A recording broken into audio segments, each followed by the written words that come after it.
मित्रों, जय माता दी। 2 अप्रैल बुधवार 2025 गुरुजनों के चरणों में शीश को झुकाते हुए हम आपका मिश्रा ज्योतिष केंद्र में स्वागत करते हैं। हम आपको काशी हिंदू विश्वविद्यालय से प्रकाशित विश्व पंचांग के आधार पर सटीक जानकारी देंगे एवं शीघ्र सफलता दिलाने वाले चमत्कारी शुभ मुहूर्त की भी जानकारी देंगे। अभी तक आपने हमारा चैनल सब्सक्राइब नहीं किया तो प्लीज वीडियो शुरू करने के पहले मिश्रा ज्योतिष केंद्र को सब्सक्राइब अवश्य कर ले और बेल आइकन की घंटी बजा लें, क्योंकि आपका एक सब्सक्राइब हमारे लिए महत्वपूर्ण है। हम आप लोगों को बधाई देते हैं जिनका कि आज जन्मदिन है। हम आप लोग को हार्दिक शुभकामनाएं दे रहे हैं जिनकी कि आज मैरिज एनिवर्सरी है। हम आप लोगों को यानी जो इस वीडियो को देख रहे हैं इनकी दिक्कत परेशानी दूर हो, माता रानी से विनती करते हैं। 2 अप्रैल बुधवार 2025 आज का पंचांग श्री सुसंवत 2082 शक संवत 1947 सूर्य उत्तरायण बसंत ऋतु चैत मास शुक्ल पक्ष चतुर्थी तिथि प्रातः 7:34 तक रहेगी। तदुपरांत पंचमी तिथि आरंभ हो जाएगी, प्रातः 5:24 तक रहेगी। कृत्या नक्षत्र दिन में 1:45 तक रहेंगे। तदुपरांत रोहिणी नक्षत्र आरंभ हो जाएगा। प्रीत योग दिन में 10:52 तक रहेगा। तदुपरांत आयुष्मान योग आरंभ होगा। विष्टकरण प्रातः 7:34 पर, भवकरण रात में 6:29 तक, बालोकरण प्रातः 5:25 तक रहेगा। चंद्रमा वृषभ राशि में। आज जन्मे हुए सभी बच्चे वृषभ राशि में होंगे। चंद्रवास दक्षिण दिशा यानी आज दक्षिण दिशा की यात्रा आपके लिए लाभकारी साबित होगी। चंद्रोदय प्रातः 5:51 पर है। सूर्योदय प्रातः 5:51 पर है। सूर्यास्त शाम को 6:09 पर होगा। चंद्रास्त 10:50 पर है। दिशा सूर्य उत्तर दिशा। परिहार धनिया। आज उत्तर दिशा की यात्रा आपके लिए हानिकारक साबित हो सकती है। थोड़ी सी धनिया खाकर अगर आप यात्रा आरंभ करें तो सफलता के योग बन जाते हैं। ब्रह्म मुहूर्त प्रातः 4:15 से आरंभ होगा। ब्रह्म मुहूर्त एक शुभ मुहूर्त है। इसमें ध्यान, तपस्या, अध्ययन, अध्यापन, पूजन, पाठ, जो मेडिटेशन आदि जो भी कार्य किए जाते हैं इसमें बहुत ही जल्दी कामयाबी हासिल होती है। गोधूल मुहूर्त शाम को 5:57 से 6:21 तक रहेगा। गोधूल मुहूर्त में सोना और घर के अंदर झाड़ू लगाना, ये दोनों चीज वर्जित माना गया है। जो लोग गोधूल मुहूर्त में सोते हैं और घर के अंदर झाड़ू लगाते हैं उनके घर से लक्ष्मी नाराज होकर चली जाती है, यानी घर के अंदर गरीबी आना चालू हो जाता है। राहु काल दिन में 12 बजे से 1:30 बजे तक, गुलिक काल प्रातः 10:30 से 12 बजे तक, यमगंड काल प्रातः 7:30 से 9 बजे तक। किसी भी शुभ काम की शुरुआत अथवा यात्रा का आरंभ राहु काल में न करें, क्योंकि जो भी शुभ काम राहु काल में किए जाते हैं, यात्रा हो या कोई शुभ कार्य हो, तो कदम कदम पे दिक्कत और परेशानी उठाना पड़ता है। अगर कोई शुभ काम आप करना चाहते हैं तो गुलिक काल में शुरू करें या फिर हमारे बताए गए शीघ्र सफलता दिलाने वाले चमत्कारी शुभ मुहूर्त में शुरू करते हैं तो यकीन मानिए आप बहुत ही जल्द सफलता हासिल करेंगे। अब हम आपको शीघ्र सफलता दिलाने वाले चमत्कारी शुभ मुहूर्त की जानकारी दे रहे हैं, ध्यान दीजिएगा। दिन बुधवार की शुरुआत अमृत काल से हो रही।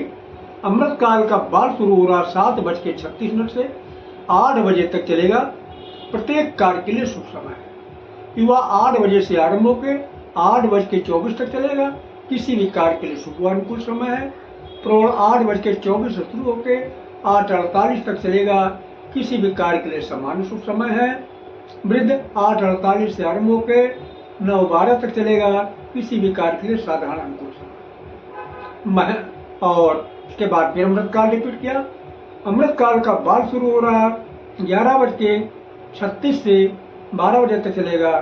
प्रत्येक कार्य के लिए शुभ समय है। आगे महंत काल रिपीट किया। महंत काल का बाल शुरू हो रहा 3:36 से 3:48 तक चलेगा। किसी भी कार्य के लिए समान अनुकूल समय है। वह 3:48 से आरंभ होकर 4 बजे तक चलेगा। प्रत्येक कार्य के लिए पूर्ण सफलतादायक समय है। 4:12 से शुरू होकर 4:24 तक चलेगा। प्रत्येक कार्य के लिए समान अनुकूल समय है। अमृत का बाल शुरू हो रहा 4:24 से 4:48 तक चलेगा। प्रत्येक कार्य के लिए सुसमय है। यह 4:48 प्रारंभ होकर 5:12 तक चलेगा। किसी भी कार्य के लिए शुभ अनुकूल समय है। 5:12 शुरू होकर 5:36 तक चलेगा। किसी भी कार्य के लिए समान व शुभ समय है। वृद्ध 5:36 से आरंभ होकर 6 बजे तक चलेगा। किसी भी कार्य के लिए साधारण अनुकूल समय है। तो ये रहे दिन के शुभ मुहूर्त की जानकारी। अब हम आपको आज के रात की शुभ मुहूर्त की जानकारी दे रहे हैं। देखिए, रात की भी शुरुआत अमृत काल से हो रही है। अमृत काल का बाल शुरू हो रहा 6:48 से 7:24 तक चलेगा। प्रत्येक कार्य के लिए शुभ समय है। युवा 7:24 से शुरू होकर 8 बजे तक चलेगा। किसी भी कार्य के लिए शुभ अनुकूल समय है। 8 बजे शुरू होकर 8:36 तक चलेगा। किसी भी कार्य के लिए समान शुभ समय है। वृद्ध 8:36 से शुरू होकर 9:12 तक चलेगा। किसी भी कार्य के लिए साधारण समय। महंत काल आगे रिपीट किया। महंत काल का बाल शुरू हो रहा 9:12 से 9:36 तक चलेगा। किसी भी कार्य के लिए समान अनुकूल समय है। युवा 9:12 शुरू होकर 10 बजे तक चलेगा। प्रत्येक कार्य के लिए पूर्ण सफलतादायक समय है। 10 बजे शुरू होकर 10:25 तक चलेगा। किसी भी कार्य के लिए अनुकूल समय है। 10:25 से शुरू होकर 10:48 तक चलेगा।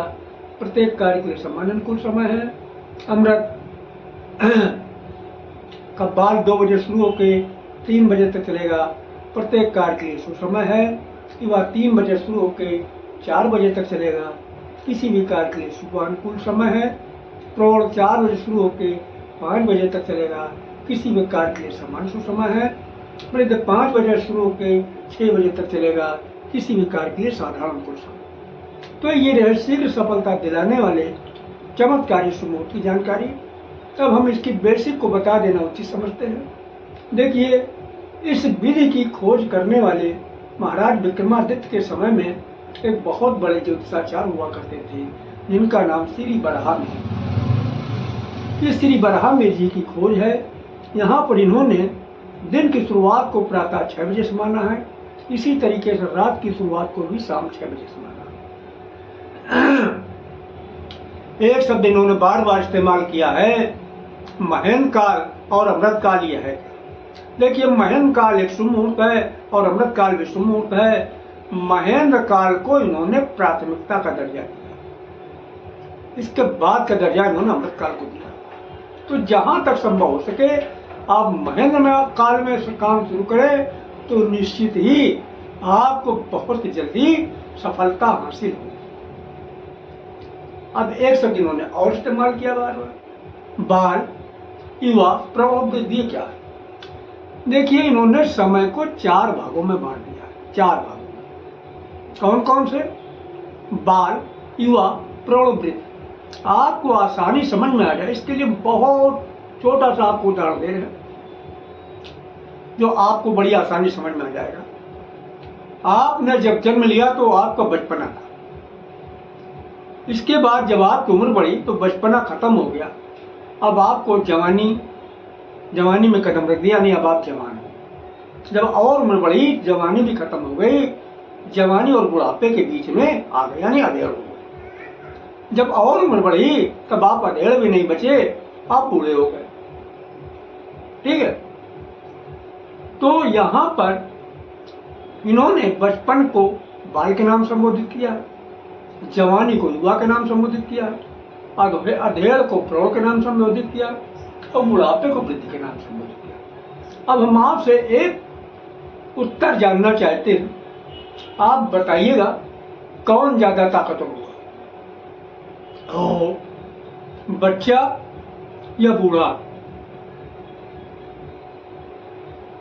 आप लोगों ने सत्य ही कहा, न बच्चा ज्यादा ताकतवर होगा न बूढ़ा ज्यादा ताकतवर होगा। अब सवाल ये उठता भी ताकतवर होगा। आप लोगों ने सही कहा, ताकतवर होगा जवान या फिर प्रौढ़। तो आप चाहे महेंद्र काल में कार्य की शुरुआत करें या अमृत काल में कार्य की शुरुआत करें, महेंद्र काल में यात्रा आरंभ करें या अमृत काल में यात्रा आरंभ करें, जहां तक संभव हो सके युवा या प्रौढ़ा में आप स्टार्टिंग करते हैं तो यकीनन आपको बहुत जल्दी सफलता हासिल होगी। किन्हीं कारणवश अगर आपको युवा और प्रौढ़ा का समय नहीं मिल रहा, तब आप क्या करेंगे? तब आप बाल और वृद्धि का भी इस्तेमाल कर सकते हैं, कामयाबी तब भी मिलेगी। लेकिन भैया, लेकिन लगा हुआ, लेकिन क्या? देर में कामयाबी मिलेगी, क्योंकि बचपना और बुढ़ापा यानी बच्चे और बूढ़े के पास ताकत कम होती है। अपनी क्षमता के अनुसार आपकी हेल्प करेंगे, लेकिन हेल्प करेंगे, कामयाब आपको कर देंगे, लेकिन देर में कर पाएंगे। अगर आप हमारे द्वारा अपनी जन्म कुंडली का प्रेडिक्शन कराना चाहते हैं तो उसके लिए आपको मामूली सा शुल्क देना होगा। इसे आप हमारी मेहनताना समझ सकते हैं। हमारा संपर्क सूत्र है मोबाइल नंबर 9807225523, मिश्रा ज्योतिष केंद्र, कानपुर, उत्तर प्रदेश।